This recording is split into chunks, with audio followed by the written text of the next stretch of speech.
Sono andata a fare la visita dentro da sola, mia mamma è ancora in giro che cerca un parcheggio, penso. È impossibile. Un incubo. Sì, no, non siamo riusciti a trovare da nessuna parte, anche perché arrivi comunque qualche minuto prima, ma rischi di tardare la visita se non ti prendi minimo mezz'ora prima. Da dove arrivate? Da Bassano del Grappa. Noi arriviamo da provincia di Treviso, diciamo, San Polo di Piave. Non solo i padovani, sono i cittadini del Veneto che aspettano il nuovo ospedale di Padova Est.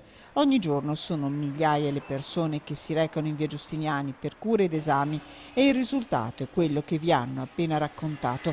Difficoltà per arrivare, difficoltà per parcheggiare. Questa signora, auto lasciata davanti all'ingresso del Giustinianeo, aspetta un paziente, fatica a camminare, dentro non c'è posto. Storie di ordinari problemi e anche chi non ha problemi fisici sopporta. Questa mattina sono venuto alle 10, ho lasciato a Nazareth, lì in via, per andare a Nazareth l'auto, la vado a prendere adesso e praticamente mi costa 1,10 euro, 1,20 euro all'ora. Non mi avventuro neanche a cercare posto. Dopo la firma del preaccordo in regione, l'ospedale a Padova Est sembrava cosa fatta e invece 5 mesi ad aspettare e ancora il comune di Padova non ha ceduto le aree alla regione per partire.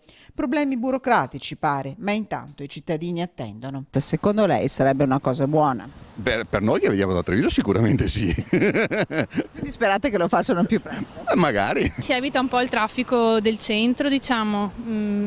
Secondo me sì, potrebbe essere una soluzione, insomma, soprattutto per chi non è della zona e viene da distante. È una telenovela.